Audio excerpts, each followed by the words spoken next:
Great, thank you. Can you hear me? Great. Thank you so much.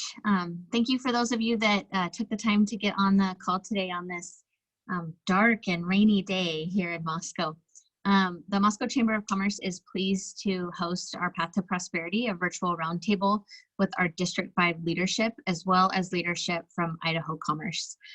Paul Kimmel is going to be serving as our moderator today, and he will be introducing Matt Borud from Idaho Commerce, as well as our District 5 legislators. I wanted to give a huge thank you to University of Idaho Extension, specifically Mackenzie Lawrence and Colette DePhelps for their assistance with the details in regard to all things webinar, Zoom, and providing this resource for the Chamber of Commerce on behalf of the University of Idaho is so greatly appreciated. So thank you so much. Before Paul begins, I would appreciate if Colette could provide just a few tips in regard to the process. So Colette DePhelps, go ahead. Okay, great. Thank you, Jenny.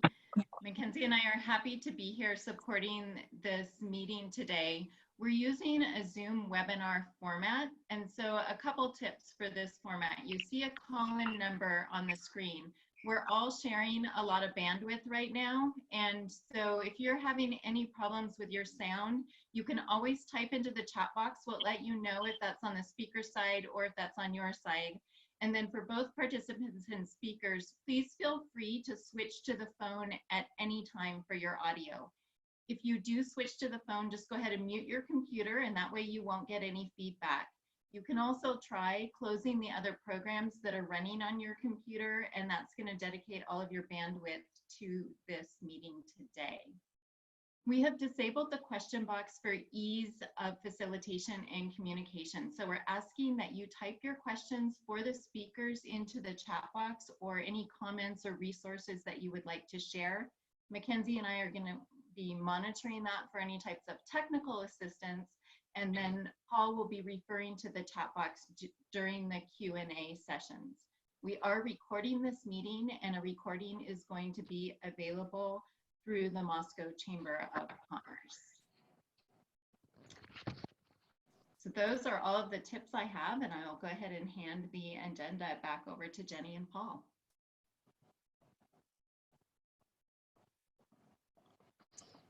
Jenny, any final thoughts? No, thank you. I appreciate it. I just really appreciate those folks that taken the time to be on the call today. Really appreciate it.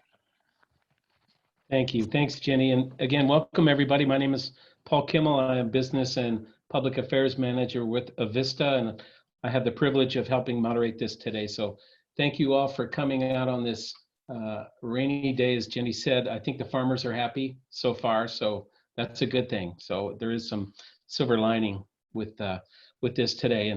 And the topic is really our path to prosperity, and really how we're doing, the direction we're headed, the reopening, and that's really where we want to focus today.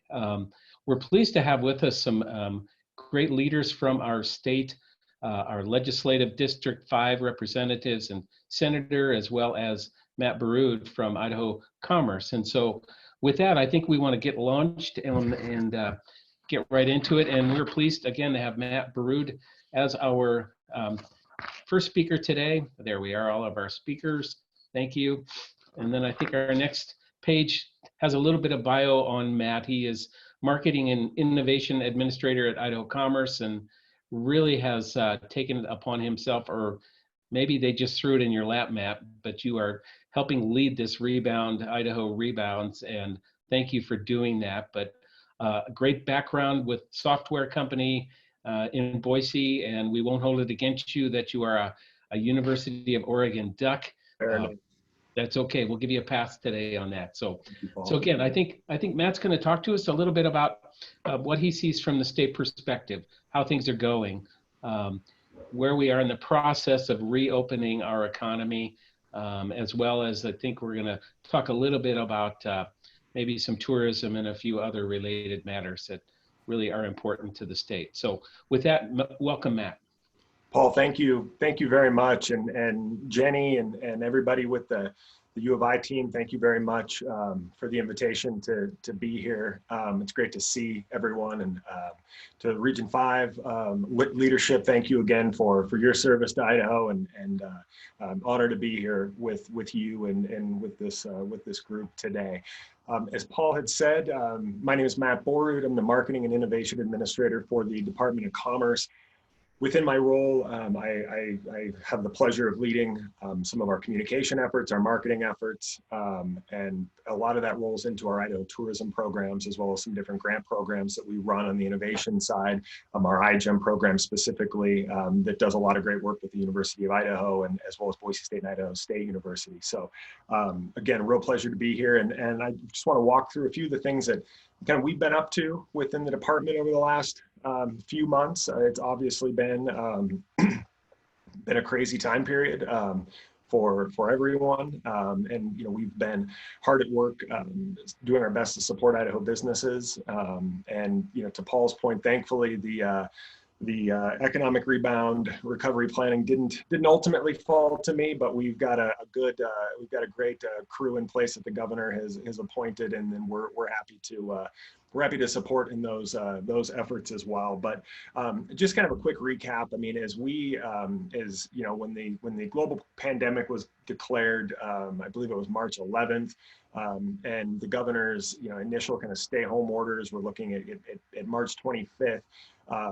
There's been a lot of activity in that time frame since, and our team, really led by Director Keeley and the crew, jumped into action, particularly as it related to SBA loans, and working with not only Gary Eisenbraun and other folks throughout the state, but really working to communicate with Idaho businesses about what economic injury disaster loan options were in front of them as CARES Act and other COVID-19 stimulus acts were passed federally, things like the PPP and other programs there, working with Idaho businesses to get that word out and to be communicating, how do you apply? What's the process? What do you need to know?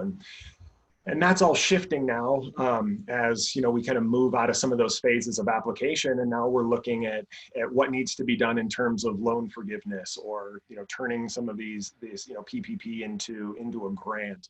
So continuing to sort of research that information and pass that along to businesses. But it's interesting. We've received pretty regular updates from the SBA about the impact of PPP in Idaho, and I find it interesting. I'd love to share these numbers. We, after round 1 and round 2, over 26,000 businesses in Idaho received PPP for over $2.57 billion in stimulus. And so hopefully, I know we all heard some of the difficulties around PPP. It certainly wasn't, unfortunately, maybe wasn't the smoothest, but I think that hopefully this aid is reaching Idaho businesses and reaching our communities, and in a way that is meaningful and will be helpful for them as they continue to rebound and go forward. And then speaking of rebounding, the governor and his leadership has obviously just been tremendous over the last few months, looking at issuing the Idaho Rebounds Cash Grant Program. So we're now into the second wave of applications there. The first wave of applications began last week on the 11th for businesses with 1 to 19 employees. And now this new wave, wave 2, beginning on Monday the 18th, is for businesses with up to 50 employees. And so far, I believe the governor issued a press release yesterday talking about over 2,600 applications for $26 million. Now that is far short of the $300 million that have been allocated via the CFAC group. I'm forgetting the acronym's name right now. There's a lot of acronyms, as we all know, but that group is working on allocating the dollars that came to the state from the CARES Act. All of this is public meetings, and all these funds will be posted on transparent.idaho.gov for full transparency. But this group allocated $300 million in grants to Idaho businesses impacted by COVID-19. And with this press release yesterday, the governor announced now that sole proprietorships will be eligible to apply for these funds beginning May 27th. And so that would be an award, a grant up to $7,500 for sole proprietors. So again, hopefully some more aid that that can be reaching Idaho businesses, Idaho communities, Idaho households as folks are recovering and our economy begins to reopen again. In terms of kind of what we're seeing, the Commerce team, really led by our international team, put together a survey of Idaho businesses. We put the survey out early April, and it ran for 2 weeks in April. And we actually just shared the results of the survey. We had, gosh, I want to say it was like 1,200, maybe 2,000, or I'm sorry, 1,255 valid responses. We had to remove some duplicates, but, and so, we were able to kind of speak to and get some response from businesses in terms of jobs that have been impacted, revenue that's impacted, international business, other areas of impact, and then, changes in terms of product offerings or operations. And then, their look at kind of recovery forecasting, and then other areas of assistance that were requested. And so this survey you can find on our Commerce website. It's at commerce.idaho.gov/COVID-19-impact-survey. And it's on our homepage as well. But some of the key findings in the survey, 69% of businesses reported having to suspend some or all operations due to COVID. 51% reported a decrease in employment. And of that 51%, 75% reported having to decrease employment by more than 75%. So very, very significant impacts. Obviously 83% of businesses reported a decrease in revenue. And of those 83%, 41% reported a decrease of more than 75%.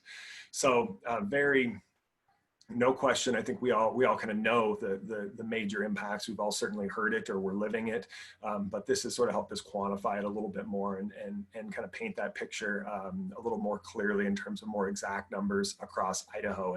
And within this survey, you're able to break things down regionally. You're able to break things down by industries. So there's a lot of different ways you can kind of slice and dice this. The web page is very interactive in your ability to kind of manipulate data and look at different charts and different things like that. The other item I want to talk about a little bit, as Paul had kind of alluded to, is Idaho tourism. Travel and tourism industry has been affected very, very negatively by the virus. Certainly when you look at all travel essentially ceasing for several weeks, and then sort of uncertainty, consumer confidence building, and uncertainty getting back, going back forward, or going forward, it's going to be quite the road to recovery there for travel and tourism. From our perspective, we run the Idaho tourism campaigns, Visit Idaho campaigns. And so we took immediate action, certainly when the governor held his very first press conference talking about what was happening in King County in the Seattle area. Seattle is one of our top markets. It's our top 2 or 3 markets. And so we had to take immediate action there to cease all Visit Idaho advertising there. When the global pandemic by WHO was announced on the 11th, we closed everything down and totally revamped all of our messaging. And actually have been able to go a little bit, going to get back out there a little bit in the last couple of weeks in terms of helping folks think about, really the crux of the messaging has been, plan now, visit later, see you soon. We released a great video, stay home, stay healthy. And so we're excited as we're kind of moving into some of these phases of reopening to be looking at hopefully being able to welcome visitors safely again. That's really the crux of all of it is health and safety, and making sure that we're all taking the proper precautions to protect our communities and our citizens, our residents, and our businesses. And so, but we do look forward to that rebound. We do expect to be down this fiscal year. We think we'll probably be down around 5%, which is sort of stunning. It's a testament to what a great year we were having prior to, things really kind of shutting down there mid to end of March and then all of April. But as we look into FY21, we're projecting to be down anywhere between 30 and 40%. So it doesn't look great, but as we're looking at some of the numbers that are coming through, we've been doing some modeling using Oxford Economics. They have a great tourism program there. They produce some great weekly forecasts and data, and so we've really been leaning on that for a lot of our planning. But as we've been seeing some of the actual numbers come in, the impact is less in Idaho than what we're seeing nationwide. So I think we have some good reason to be optimistic there. Idaho is largely a drive market. About 75% of our visitors arrive via car, truck, or SUV. So we're not reliant on air travel. As we think about international travel, things of that nature, which are going to slow down quite a bit. Again, that's not something that has a huge impact for us.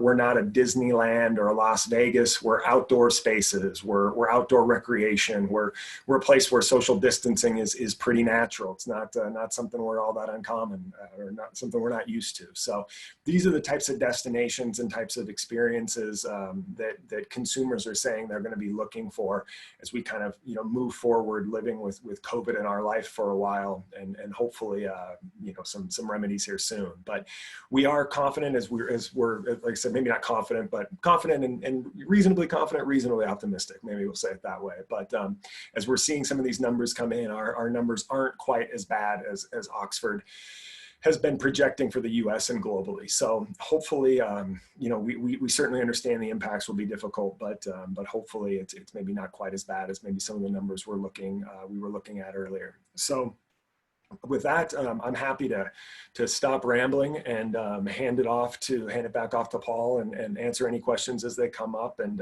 again, thank you for the opportunity to be here, and it's wonderful to see everybody. Thank you, Matt. I did have a quick question. So I have seen in other states and organizations where they have sort of safe start practices or best practices for businesses reopening. Do we have such a resource at the state level, Matt?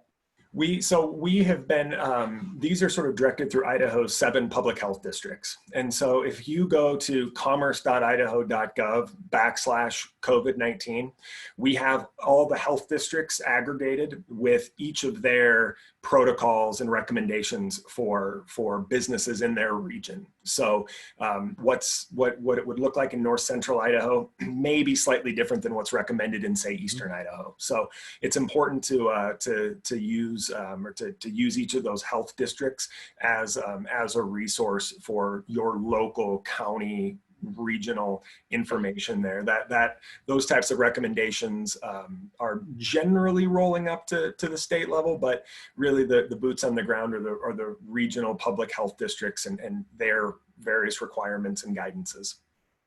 Sure, thank you. And I have seen where businesses are putting like a window cling or some kind of signage in their window.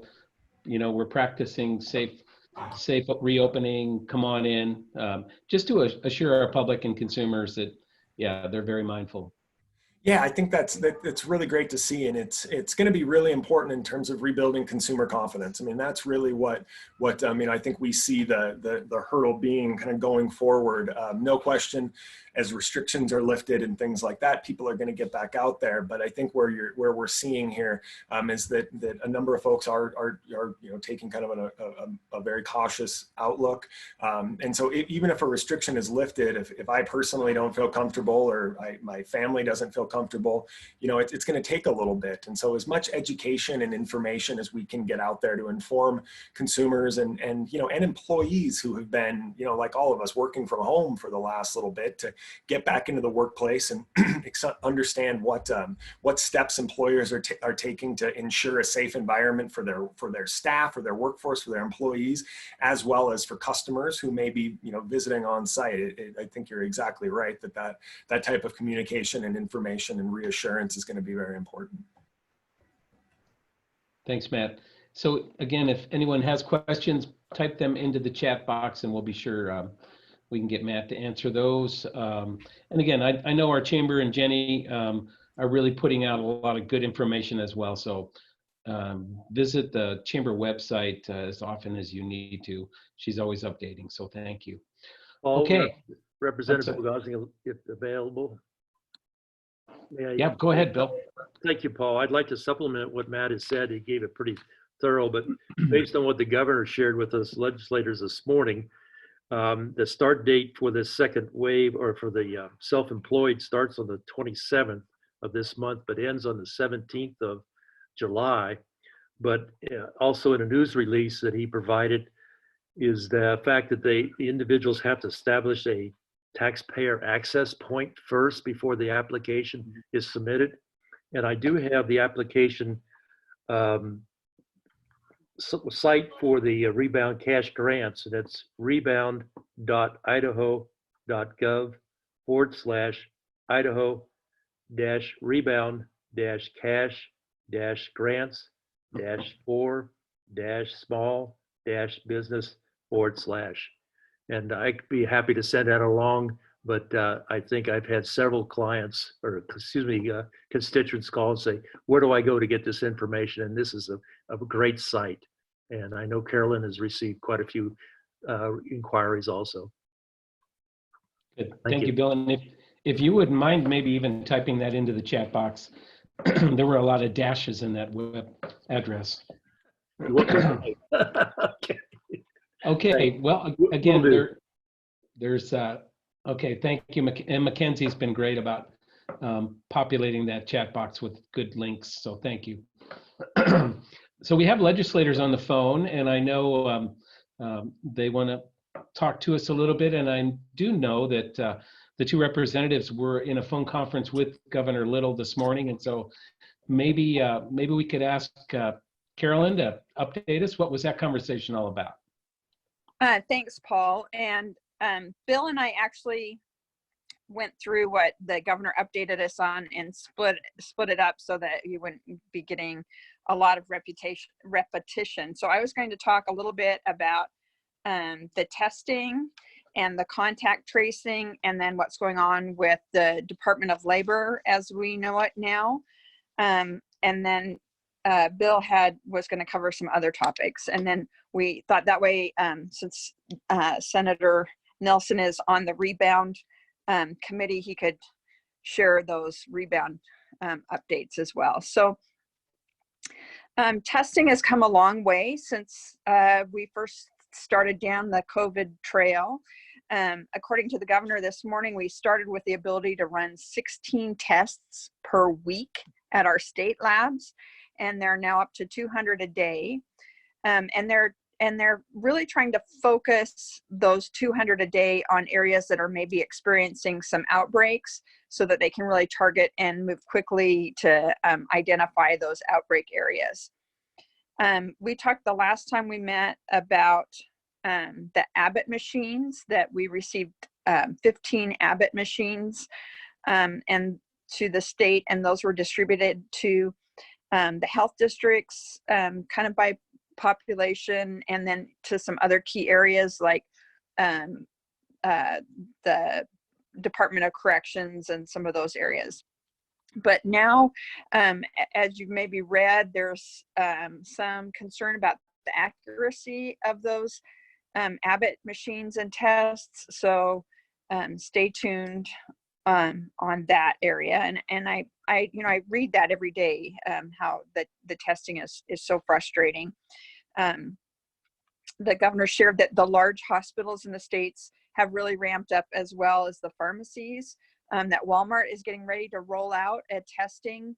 And so they'll be doing testing at Walmart soon. There's currently 47 places in Idaho that can run these tests, and they can do about 15,000 tests a day between all these 47 places. Then there are also out-of-state places that will run Idaho tests, but we didn't really take a deep dive into that. I think what I was heartened to hear is that the federal government has identified that the rural areas are being left behind in the testing. And so based on rural populations, Idaho is receiving some extra support from the feds, and we will be receiving 40,000 swabs in May and in June that are supposed to be targeted towards rural areas. And I haven't heard back from the Director Jepson on how he's planning to roll that out, but I was really pleased. I think that's a question I've been getting a lot. My dear friend and former neighbor, Dr. Deb McKinnon, has been sending me lots of questions about testing. So I know that that's something that the ER docs are worrying about. Then I wanted to talk a little bit about how they're doing contact tracing. And that's another question that we're receiving a lot of. I know Representative Goesling and I are receiving a lot of that. And Director Jepson from Health and Welfare spoke for quite a while this morning about that. He says it's a core element of the plan for opening up America. It's not something that is unusual, that they did contact tracing for HIV and tuberculosis. He used for a couple of examples. So he explained how it was going to work. So you'd start with a positive test result. Then you would get a call from the local health district. They would discuss with you what your plan was for isolation, and then they would ask who you've been in contact with. And Director Jepson was very clear that it is not mandatory that you share. It's all voluntary. But he said that they've had 100% of people that have been supportive of that contact tracing, because they want to make sure that they're taking care of their friends and their coworkers and their loved ones. And so they started out with just a few people that were able to do this contact tracing, but they have really ramped it up. Last week they had 125 people in the state that were trained to do this. Today they have over 200. Their goal is to have 250. And those folks are going to be housed and managed in each public health district. So for instance, we're in public health district 2. They would be the ones who would be determining how many we would need and how they would hire them.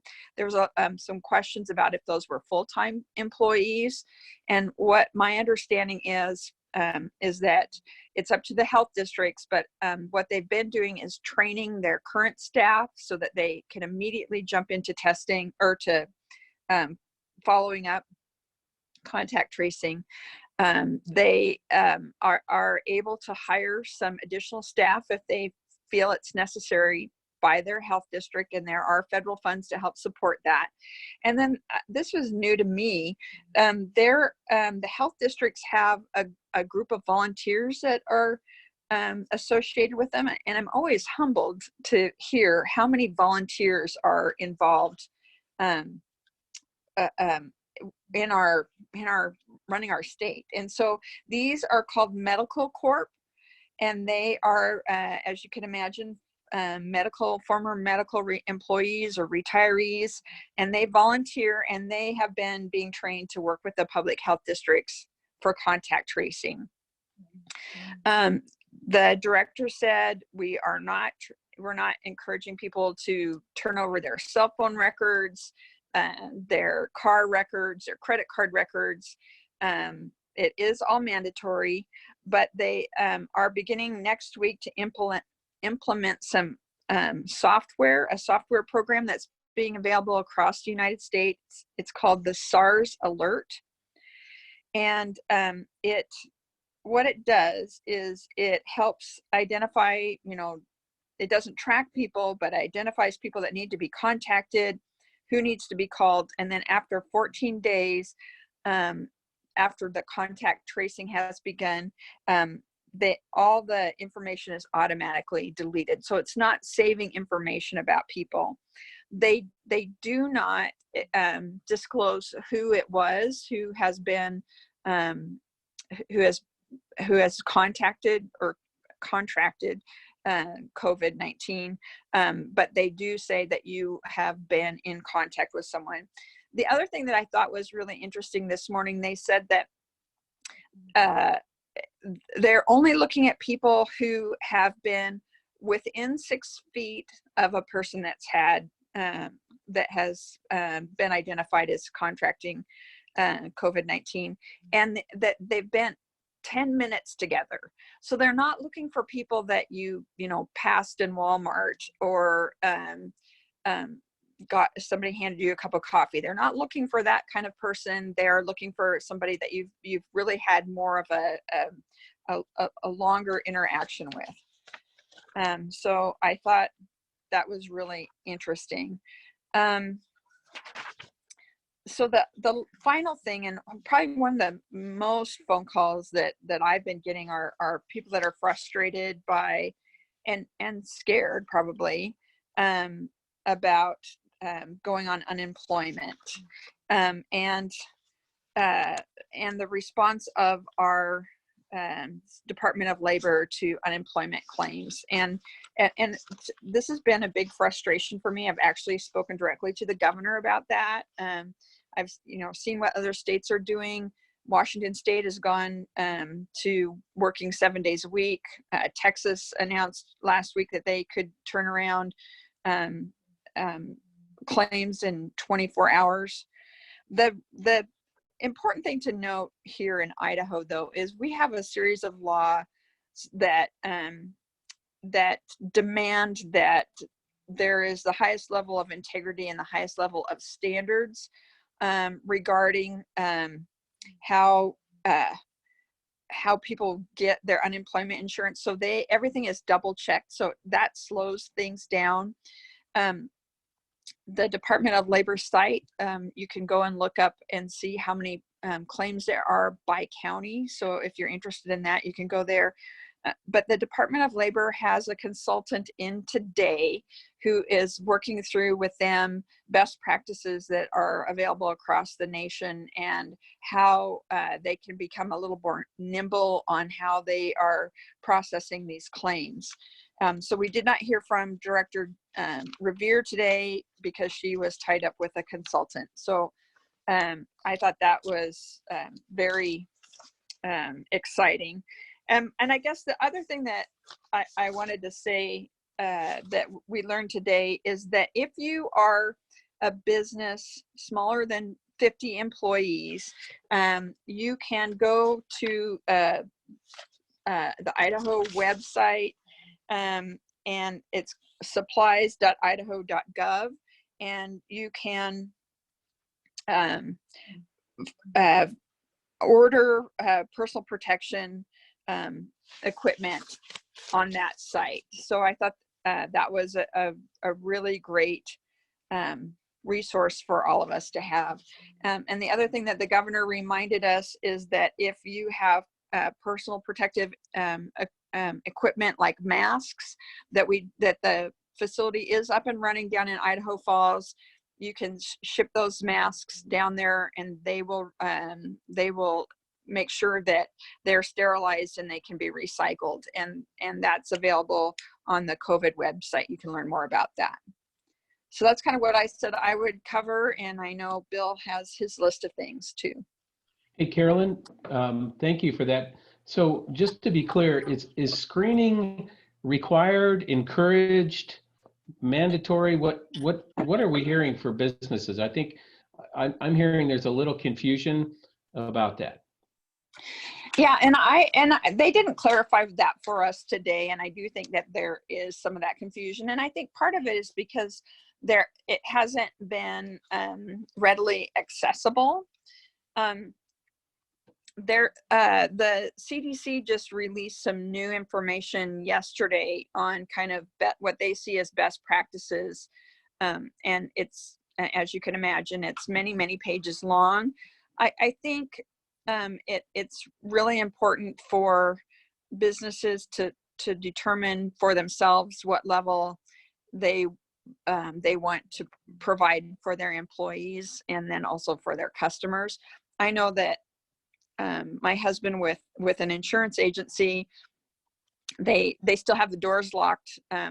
They had last week, their employees came back and they did a split shift. So they did 6 hours in the morning, first shift, 6 hours in the afternoon for the second shift, just to keep so many people out of the office. This week and probably for the next couple of weeks, the doors are still locked. And I know that they're talking about, what is that going to look like when they open up? And I think every business is a little different and their customers are a little bit different, but testing wise, I think as they become more available, I think it'll be clear how they want to utilize those. Thank you, Carolyn. Why don't we follow up with Bill, because he may have a little more to add from that conversation this morning, and then we'll hear from Senator Nilsson, who sits on the Recovery Task Force. So, Bill? Thanks, Paul. A couple items I'd like to touch on is the ICU capacity is the critical number, the critical element in this whole process, and it's currently shown on COVID-19-19.idaho.gov. And what they're looking at is what could we take if we do have an expansion of the virus. And currently there's a 50-bed surplus over what is being currently used. But the hospitals also have a surge capacity to increase that beds. For example, in St. Luke's, they currently have 100 beds available, but they could quickly expand to 300 because they've got rooms that are already wired or already set up. All they have to do is bring the necessary equipment into those rooms. And that's the second component. The third component is adding additional tents or total conversion of other facilities. And I'd like to give a heads up to, or thanks to Gritman and the University of Idaho, because Targhee Hall has been offered up as a potential overflow or this third capacity site situation. So I'm pretty happy that we've got local people working hard for us. Also, I'd asked the governor about the status of veterans and the veterans homes, because I know that I've had several requests. Fortunately, we've had no reported cases in our 3 homes. That includes residents and staff members. They are in close communication with both the VA, the Department of Veterans Services, and the Department of Health and Welfare. And what they're doing is pretty unique in a sense, or pretty far ahead of some of the others. They're sanitizing their facilities 3 times a day. They've installed UV lights, which evidently has a pretty positive effect. And they also have a negative infiltration installed. And as the staff comes in, they are tested and masked. So the big thing, I think, for a lot of veterans is that with this upcoming Memorial Day, they are working on services at all 3 homes so veterans can partake of those activities. So that brings me up to speed. And I do have some information later on about the federal dollars that are coming to the state. Thank you, Paul. Good, thanks, Bill. And also joining us today, our State Senator David Nilsson, who serves on the Recovery Task Force. So David, welcome, and how are things in your world? Thank you, Paul. They're going along. So a little bit of an update on the Governor's Economic Rebound Advisory Committee and that task force. We're in the middle of our work. We're having 3 phases of recommendations. The first phase came out a couple weeks ago and was things like the small business grants, which we're really into the full flavor of. And one, I would point people who want to know more about that to transparent.idaho.gov on those grants. You can see, up to date on those grants going out. And as of this morning at Latah County, about $474,000 in grants to 55 businesses have gone out already. And one thing that's really striking to me is the time from application to money getting transferred into a business's account. If the application's pretty clean and simple, is running about 48 hours. So that money's getting distributed quite quickly.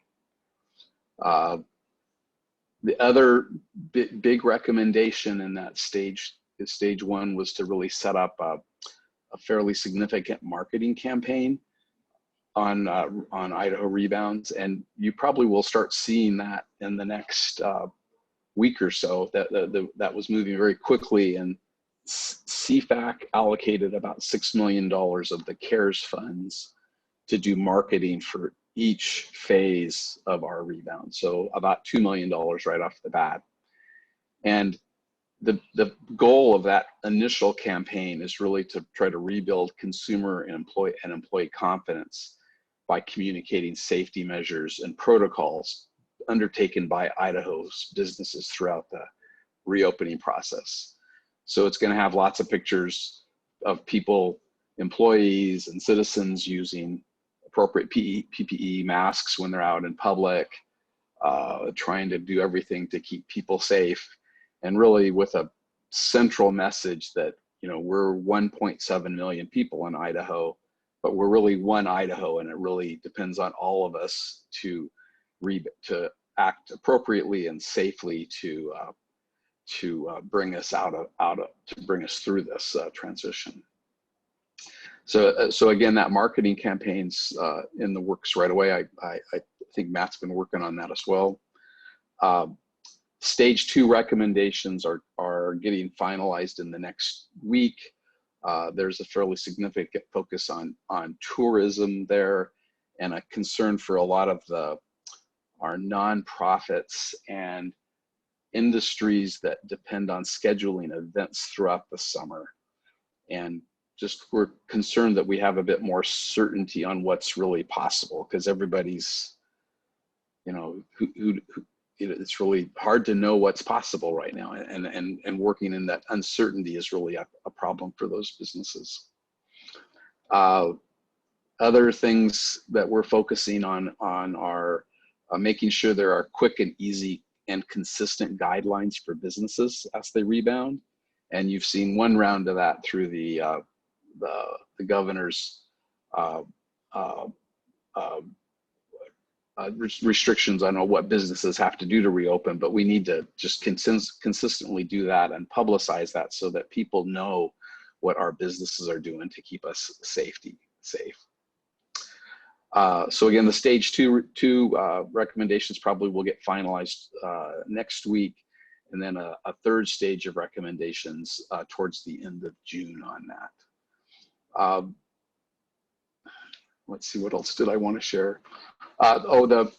We were one of the original pushers on making sure there was sufficient PPE supplies to business, and supplies.idaho.gov, which has been mentioned, was set up because of our recommendation.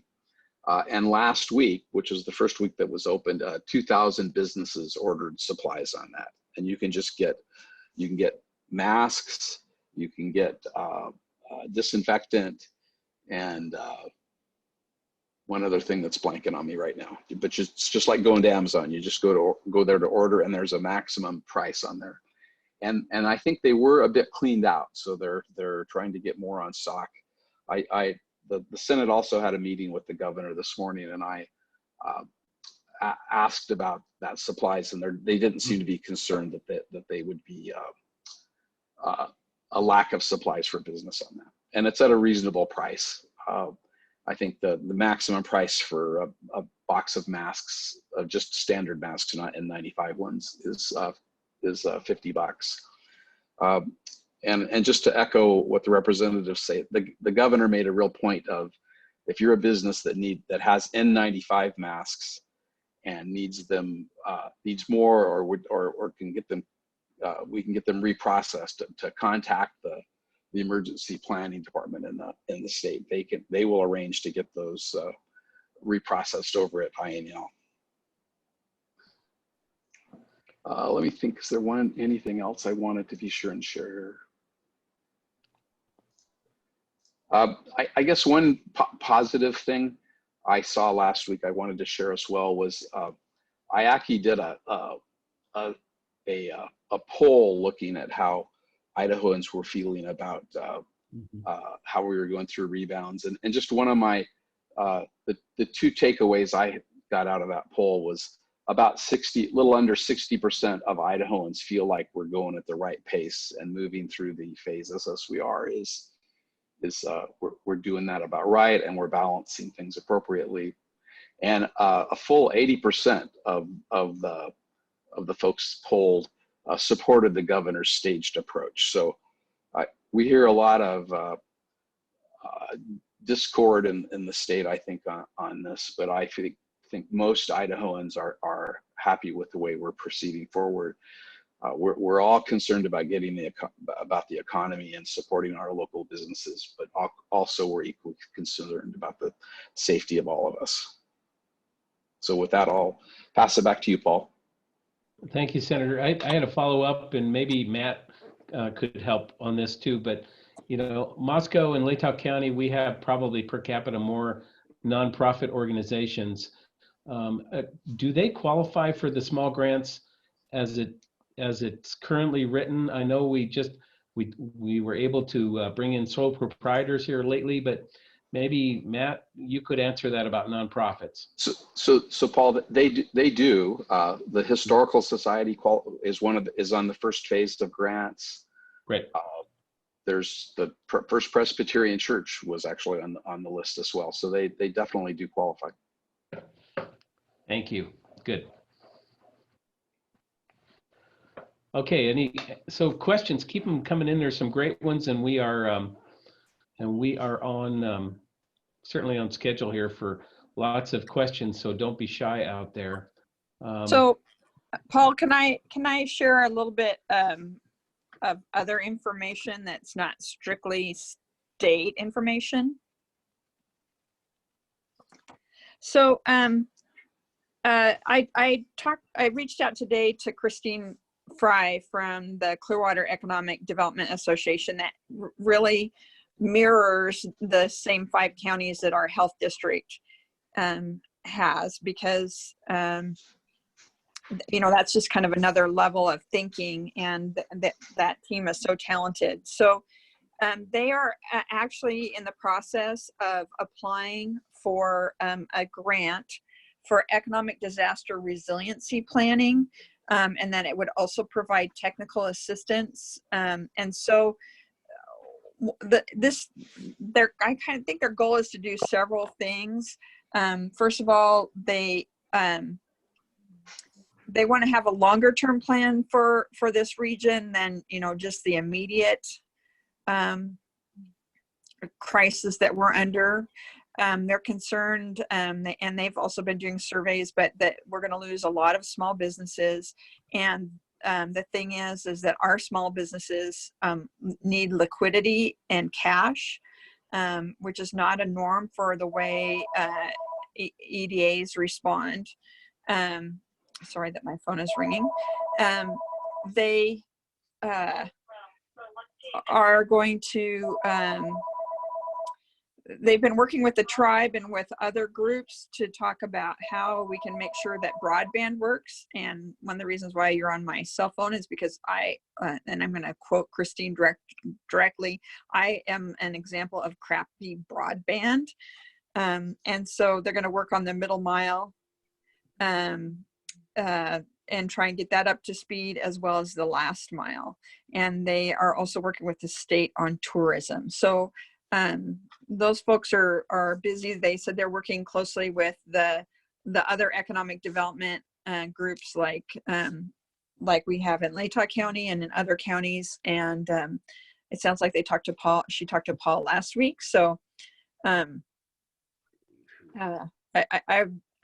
know everybody's trying to pull together in the same direction.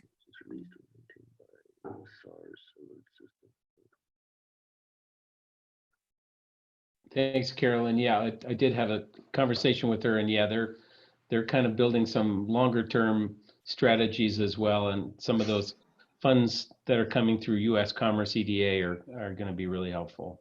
Yeah, she said look for them to start being able to reach out and be more do more coordination in June. Yeah, good. I had a general question, maybe Matt and maybe Senator Nilsson. I was on a call with my colleagues at Avista yesterday, and we're trying to figure out what, some of the things we can be engaged in, supportive of, and so forth. And it's really around this idea of recovery tactics, tools, and strategies. And is the state building like a recovery toolkit for that kind of information and resources? Matt, is that what we're starting to see? I mean, sort of this idea of best practices for restaurants. Here's what we're seeing that's being successful. Granted, not everybody can sustain a 50% capacity for very long, but here's how they're pivoting.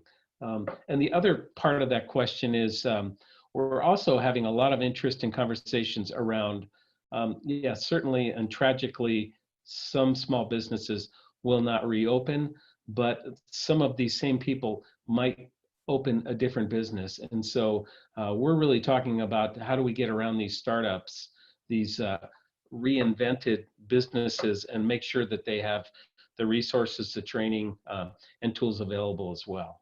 So kind of a big question, but Matt, you want to? Yeah, to answer the first question, and as Senator Nilsson had mentioned, we've been very involved in this economic recovery marketing campaign, and it's really not even, it's much broader now than I think a marketing campaign. It's really become much more of an initiative. And so I think as we look at expanding this, the concept that we've rallied around, as Senator Nilsson described well, is a concept called One Idaho. And so we will be looking at highlighting some of those success stories, because we're hearing a lot of them in terms of businesses that are modifying their operations and that are taking a different approach now as we're figuring out how to safely resume living our lives. And there's some incredible innovation out there and ingenuity and just great ideas. And so we want to highlight those stories and certainly look to communicate some of those best practices. So, if it spurs an idea for someone else that helps their business, or that, puts them on a different path, that's certainly something that we would want to do. To your second question, I think that would be, and that may be something that Senator Nilsson could answer better than I can, but I would expect some of those considerations to be included with the economic recovery rebound committee, and in terms of funds that may be available to support entrepreneurship or to support some of that different training. I would imagine that some of those considerations are or some of those ideas are under consideration. So perhaps Senator Nilsson could answer that better than I could. Thanks, Matt. I think you've seen a little bit of that, Paul, in how the small business grants have evolved, because the first announcement was fairly strict on 1 to 19 employees, and we've evolved that to allow the self-employed, and I would expect maybe we'll have another evolution. On the call with the governor this morning, that it was kind of commented on, the money hasn't been going out as fast as people would expect. And so there's a bit of looking for ideas to where is the best way to expend that full $300 million to support business. Thank you, Senator. Great. Questions, more comments from any of our speakers?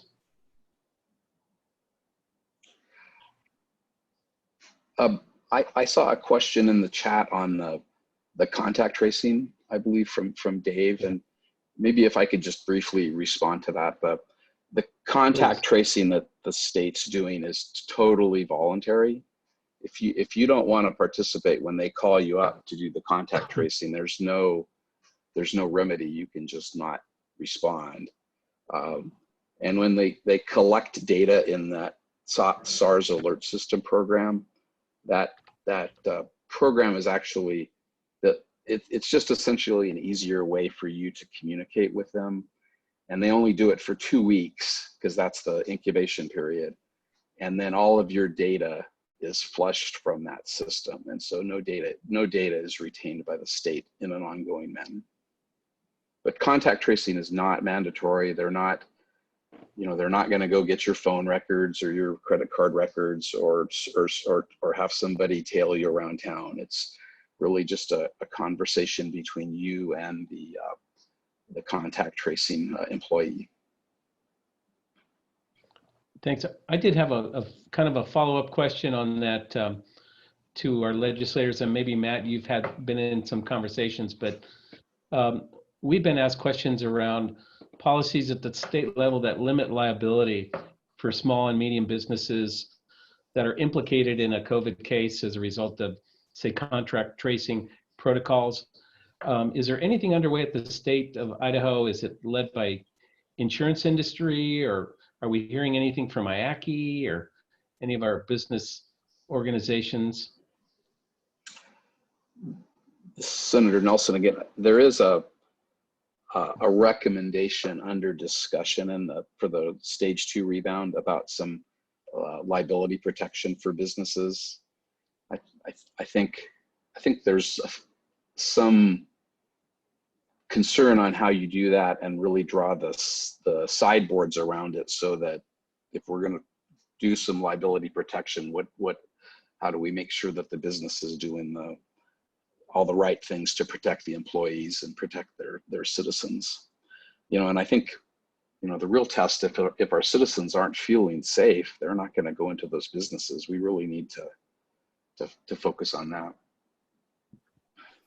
Yeah, I would just add to that.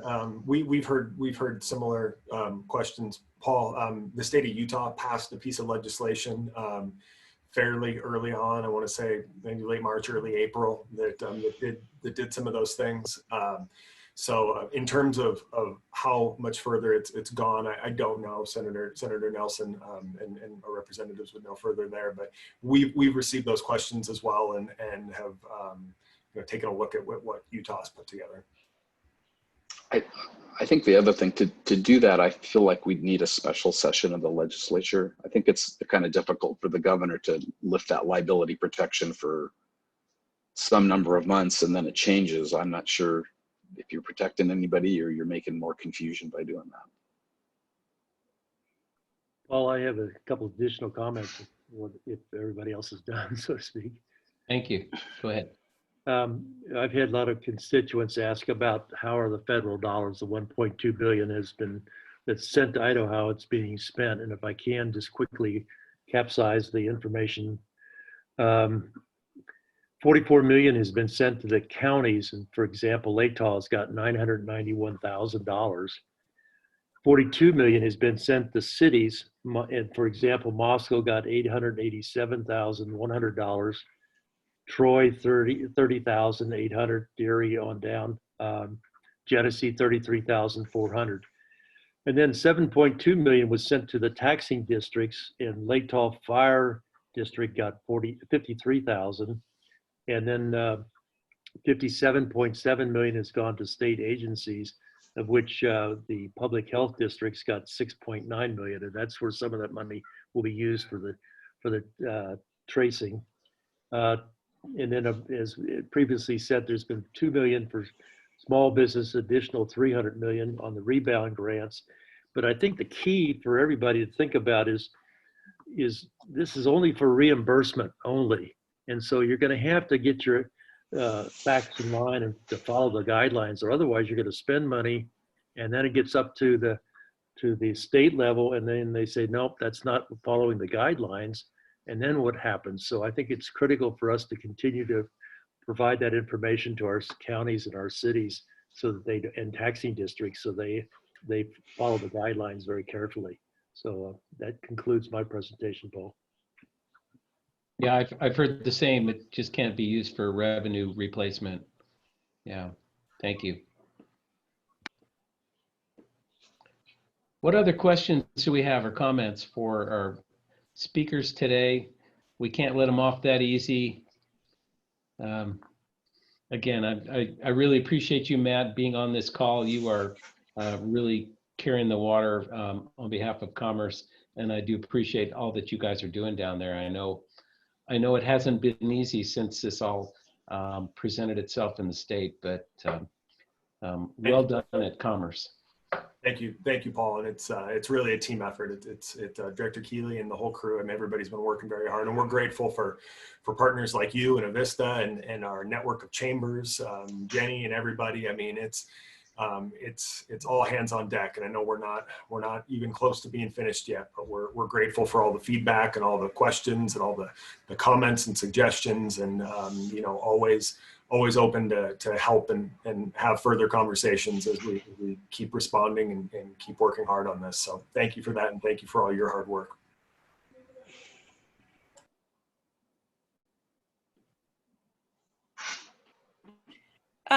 Paul, if I might say,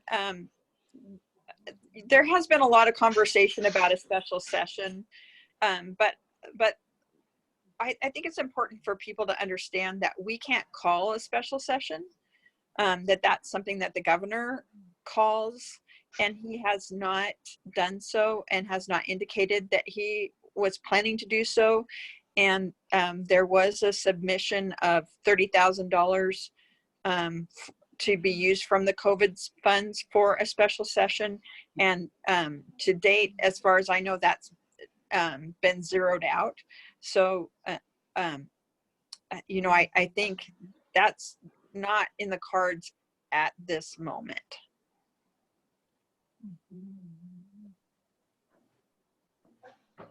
Thank you.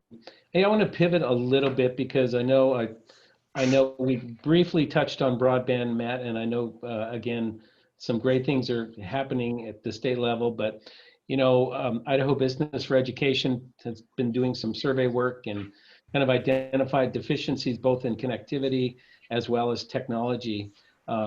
Any updates? Are we hearing anything, legislators from our school districts, about some of those shortcomings and challenges that they're having now with sort of this new delivery platform for education? Well, I talked to most of the superintendents around a couple weeks ago, Paul, and in Latah County, things were, I would say, okay plus. Almost all the schools were able to deliver online education if they needed to, and most of them were. Benawah County was quite a different story. They'd surveyed their students and teachers as they were transitioning to our COVID world now, and only about 30% of them had adequate internet connectivity. So that's been a struggle for them, and they've ended up running their schools by having everybody, all the teachers actually in the school building preparing packets for the students, and having access to the internet that way, and then the students are getting weekly packets. They didn't transition at all online. So it's definitely haves and have-nots.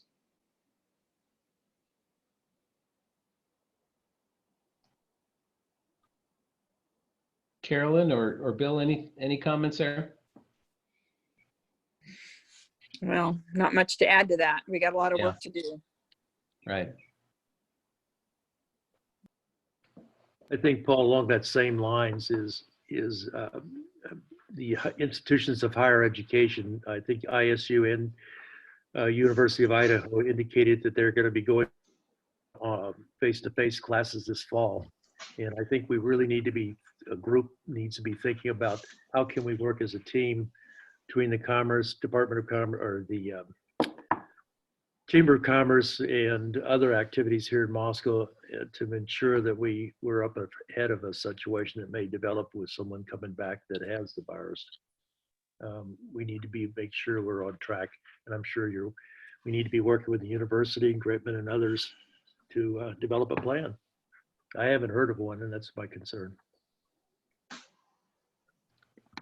Paul, may I make a comment? No. Thank you. There was a inquiry in regard to remote testimony, and during our coffees with District 5 legislators that I truly miss, that we hosted in our lobby earlier this spring, Carolyn, you had spoke to this remote testimony. Would you be able to address the group in regard to that inquiry? Sure.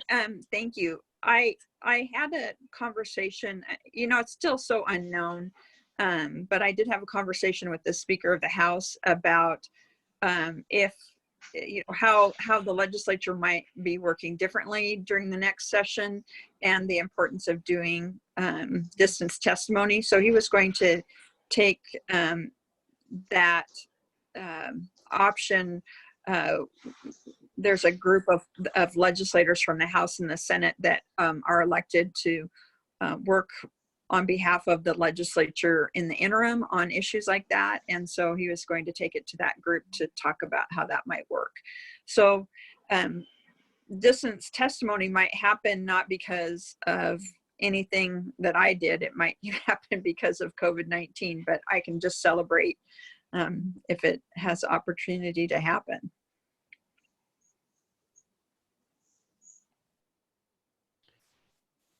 I had a question for our legislators. So what do we think will happen this? Are we going to see any interim committees going on this summer?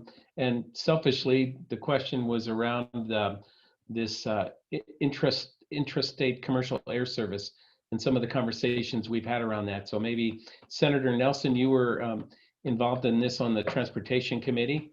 Any idea if they're actually going to start a conversation on that this summer?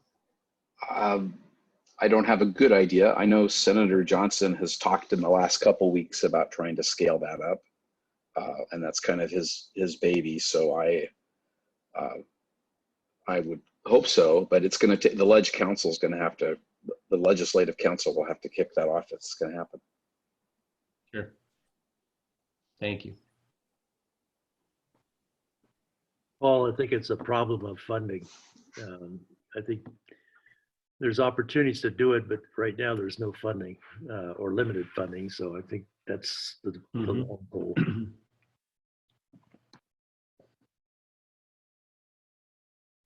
Okay, other questions, comments?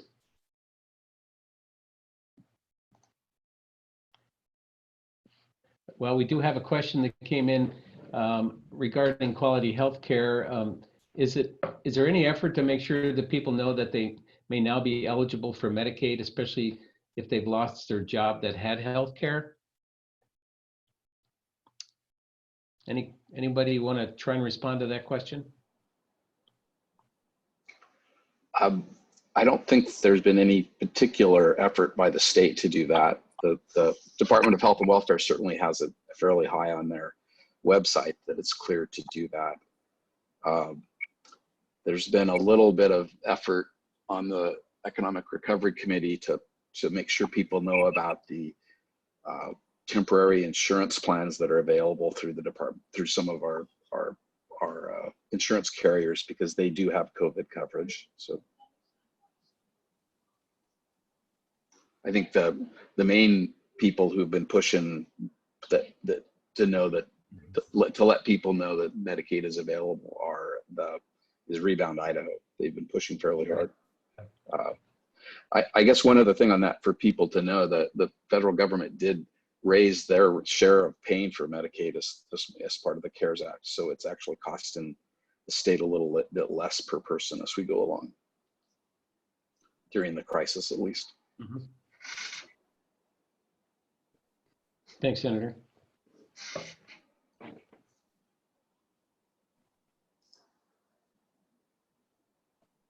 What other questions? Come on, we got a few minutes left. I'm not one to just drag this out though. So if we do have some final questions, or if we have some closing remarks from any of our speakers today, or Jenny, please chime in.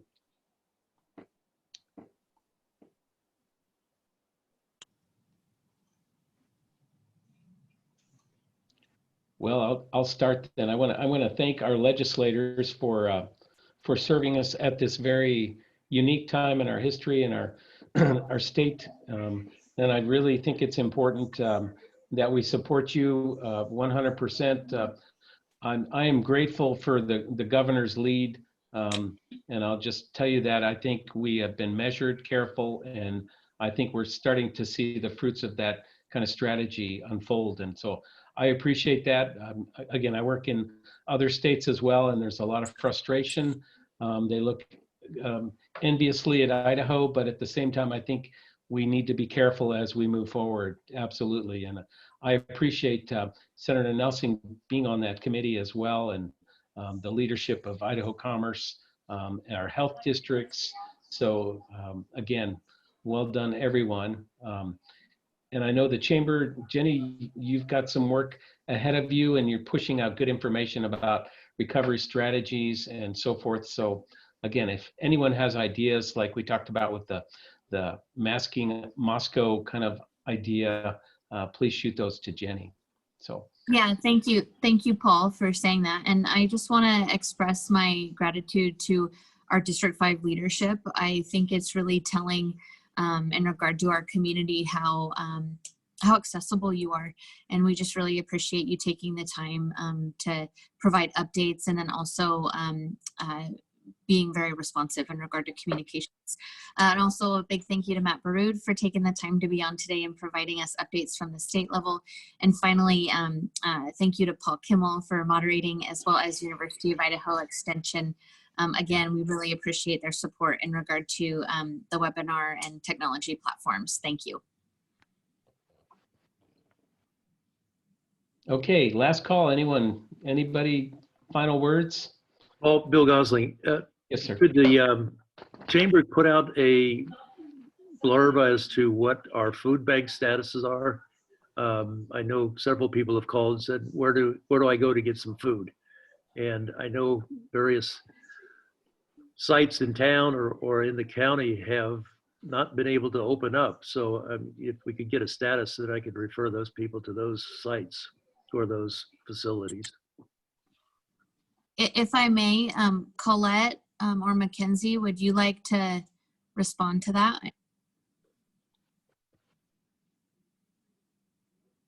Sure, this is Colette. I'm happy to respond. So Idaho Food Bank does have a searchable map on their website. So if you go to Idaho Food Bank's website, there is a food bank and food pantry finder that you're going to be able to locate all the different food pantries and food banks that are open.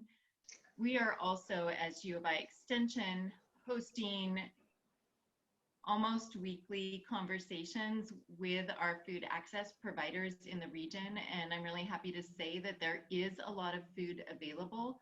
Idaho Food Bank, through a partnership with GRASNIC, is going to be part of the Farm to Food Bank program. And so what we're seeing is that we're going to have an increase in food available. A couple of the gaps that we're actually going to be talking about tomorrow in a community roundtable are that a number of our food bank people who use the food bank, the clientele, do not have access to transportation.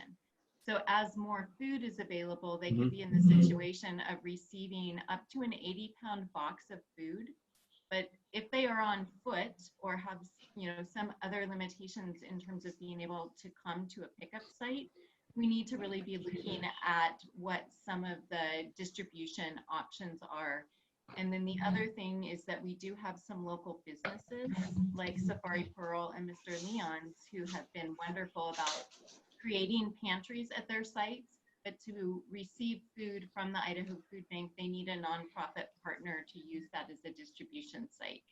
So we have a lot of options out there. We do have a lot of food, and we're looking at what some of the challenges are and how we can collaborate across the region to increase that food access. Thanks, Colette. That's really helpful. I appreciate your leadership on that as well. I also think it's on the city's website, the Poverty on the Palouse group. They've really been working hard on a more interactive resource website for not only food insecurity, but some other immediate needs from our community. So I think you can find that on the City of Moscow website. Paul, I also have included the link to that resource guide in the chat for folks to check out. Perfect. Perfect. Great. Yep. There it is. Thanks, Mackenzie. Okay. Well, I want to thank again everybody for participating today. Matt, thank you for your leadership at Commerce. Our legislators, thank you. A recording of this meeting will be available on the Moscow Chamber of Commerce Facebook page shortly. So if you missed some of it, you can log in and find that on the Facebook page of the Chamber. So with that, again, thank you everyone for being here today, and enjoy this beautiful late May day. Take care. Thanks, Paul. Thanks, everyone. Yeah. Thank you. Thanks. Thank you, Thanks, Paul. everyone. Thanks.